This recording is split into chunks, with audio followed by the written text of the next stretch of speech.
Nikita Khrushchev and Gamal Abdel Nasser changed the face of Egypt.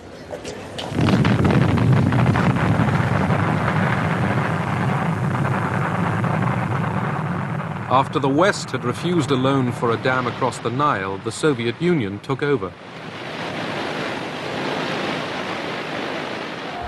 The emerging nations used the Cold War to get money and arms.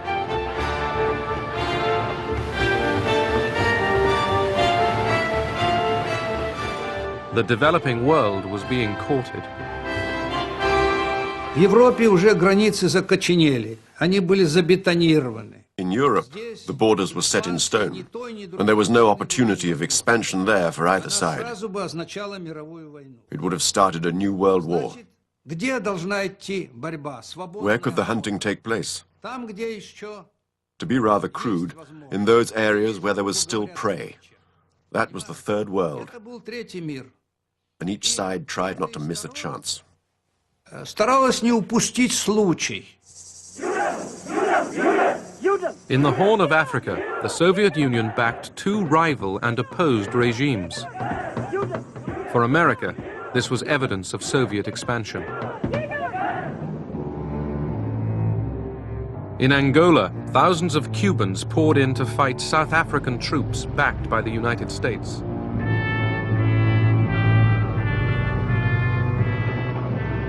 In Egypt, the Soviet Union supplied arms cheaply and on credit. But President Nasser wasn't easily influenced.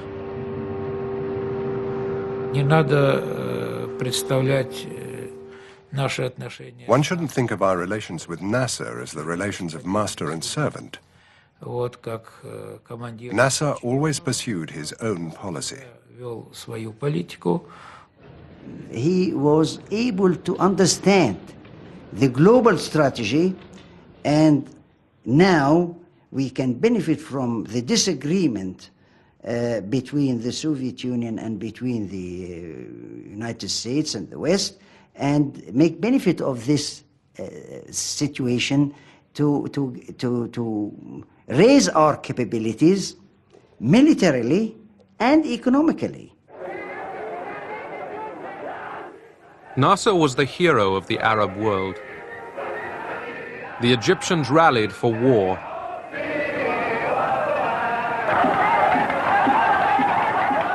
Nasser and the Arab states wanted to destroy Israel.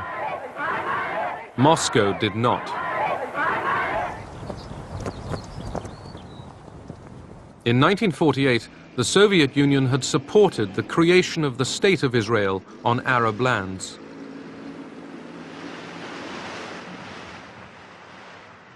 By 1967, Israel's 2.5 million Jews were surrounded by 90 million hostile Arabs. Israel felt insecure. The threat from Egypt became intense. Israel had America's political backing, but not her weapons. Would Israel get America's support for a surprise attack? President Johnson asked us to bring Israel's foreign minister to the family quarters of the White House, and to speak rather crudely about it, the intent was to work him over, to persuade him is perhaps a more polite term, to avoid a preemptive attack. We thought we had persuaded him.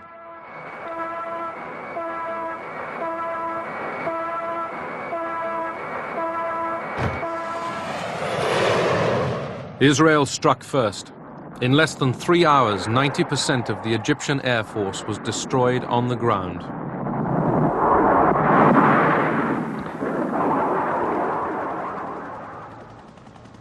The Israelis seized East Jerusalem.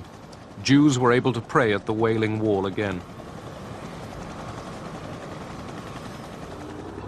The Israelis pressed on. Within 6 days, the armies of Egypt, Syria, and Jordan were routed.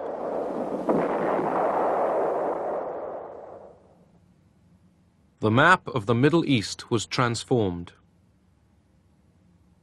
Israel had trebled its size.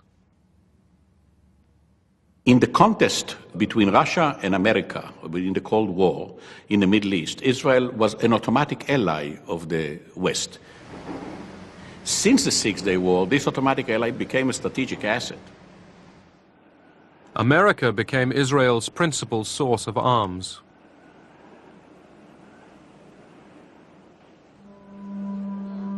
In the occupied territories, 1 million Arabs fell under Israeli rule. It was a devastating blow to Arab morale. The Soviets counted the cost. Как бы наше оружие оказалось не столь эффективным, как Our weapons turned out to be less effective than we calculated. хотя бы, так сказать, возместить. We felt that it was our duty to compensate, to supply more arms, Опять же, поставить оружие и and looking at the wider context, not to let the West win. не дать выигрыша Западу. September 1970, grief in Egypt at the death of President Gamal Abdel Nasser.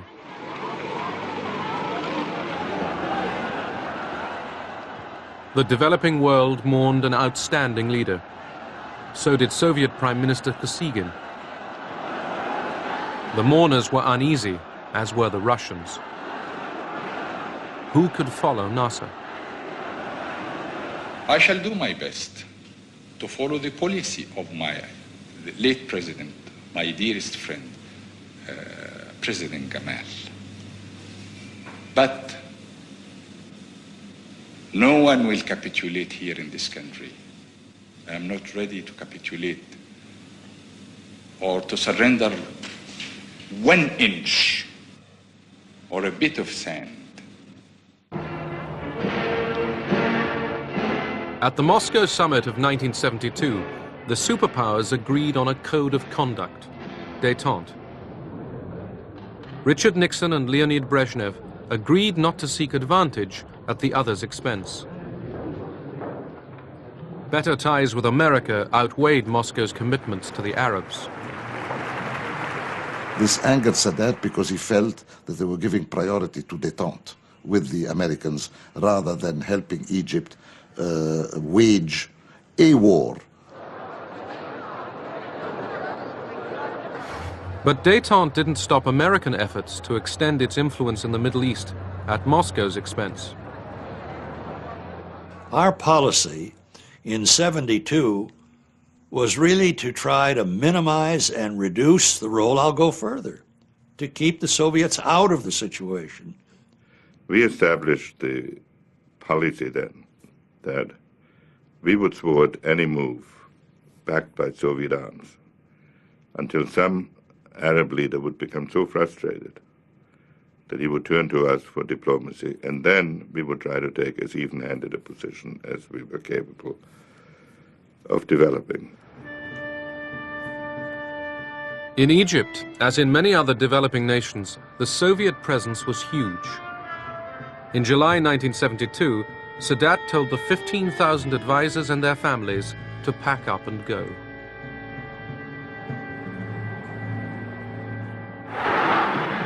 It was a bold power play. Sadat's move boosted his popularity and showed how little control the Russians really had. By October '72, they decided to come back to the support of Egypt. And then Sadat make benefit from that. He says, well, I expel them to express power so that they would give us what we need. And strange enough, we had arms deal after the October, which was one of the biggest arms deal we've got with the Soviet Union. Sadat needed the arms. He was planning to end the uneasy peace. He wanted to go to war. He needed to go to war. He felt he couldn't do otherwise. He considered that negotiations were impossible without some heating of the whole process. I mean, some shock therapy. Yom Kippur, Israel's most holy day. 4,000 Egyptian troops and tanks surged over the Suez Canal. لحظة We'd been waiting for this moment for 5 years, the moment of crossing the canal.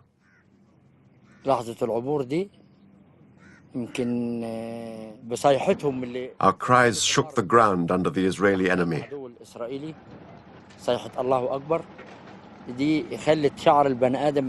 The cry of God is great made all our hair stand up on end.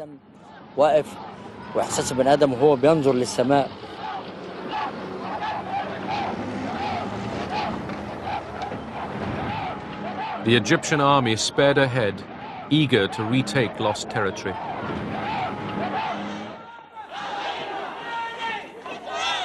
American Jews demanded immediate help for Israel. Washington was in a dilemma. Supplying its ally Israel risked sacrificing Arab goodwill. The State Department stalled. There was an argument as to whether transport was available. And the Pentagon suggestion was that private transport be leased. We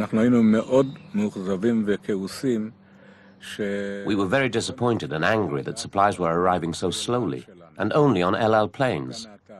The air convoy was delayed again and again.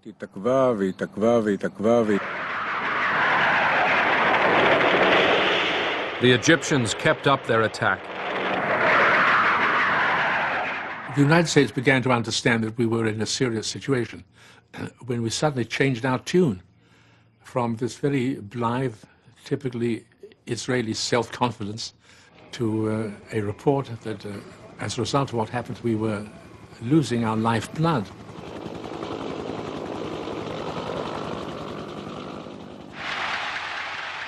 Sadat was triumphant. He had regained land Egypt lost in the Six-Day War. But the Russians sensed disaster ahead. They urged Sadat to accept a ceasefire. He would benefit from a ceasefire. Otherwise, he'd be forced to retreat. But Sadat wouldn't listen.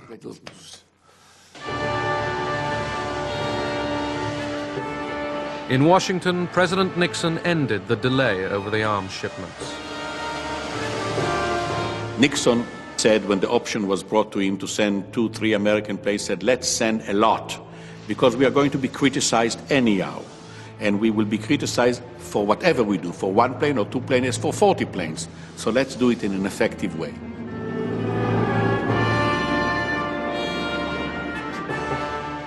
The airlift put the world's largest power publicly alongside Israel. Now it was Moscow's allies that faced defeat.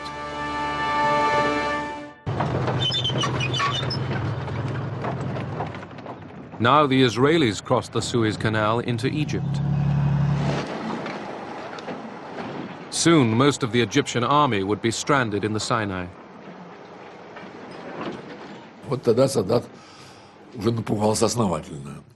Then Sadat got terrified.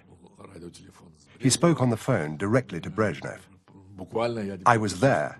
I remember him begging, save us from these Israeli tanks.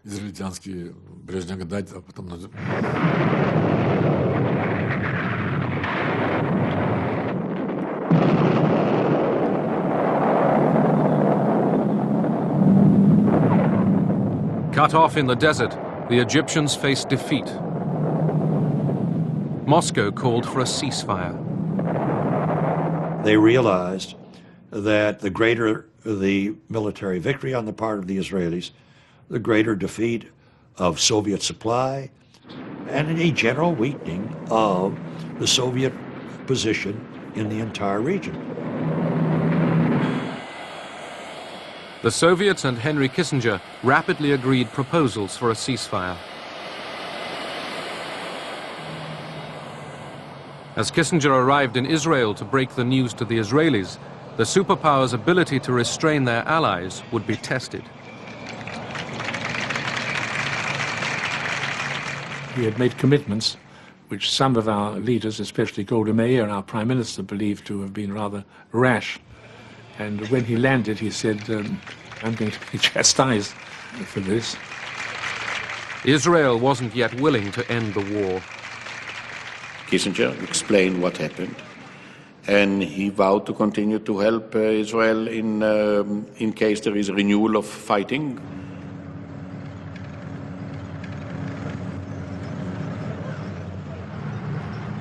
With America's connivance, Israel stepped up its onslaught. The Soviets were outraged. Brezhnev wrote a letter to Nixon saying, "How is it when we've agreed to act jointly that the Israelis are continuing to advance? It is undermining all our attempts to make peace."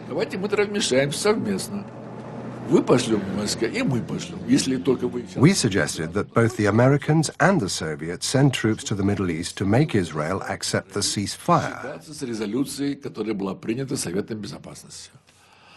But there was also a sentence that said, "If you won't do it, we will have to consider unilateral action." The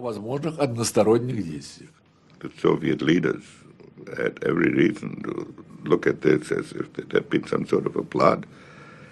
And they reacted very violently, and they sent us an extremely tough note saying that they want to join the American-Soviet intervention, and if not, they would act unilaterally. Kissinger deliberately upped the ante. Determined to forestall any Soviet intervention in the Middle East, he placed American nuclear forces on heightened alert. The basic purpose was to generate a lot of traffic that the Soviet Union would pick up before they received our reply to know that this was getting serious. Moscow didn't react to the alert. They had already abandoned the idea of unilaterally sending troops. That was clearly a political victory for the United States, a major political victory that had repercussions in a Cold War far beyond the Middle East.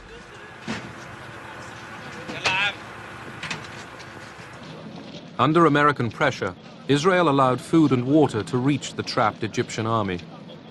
Kissinger wanted Egypt defeated, but not destroyed.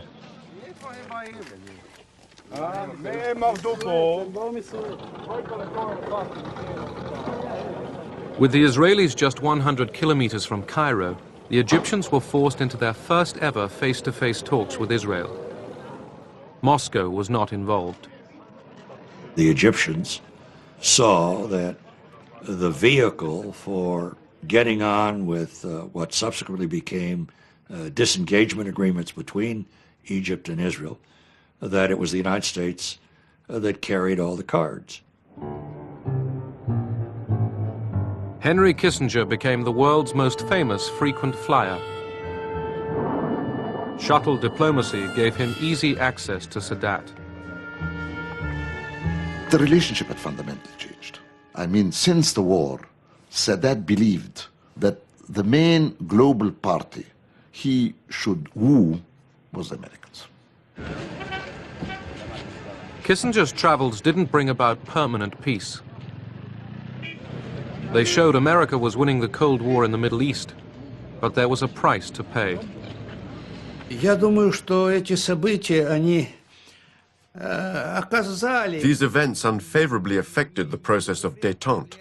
на разрядку в том смысле, They strengthened the mistrust of the Soviet Union towards the United States. недоверие Советского Союза к Соединенным Штатам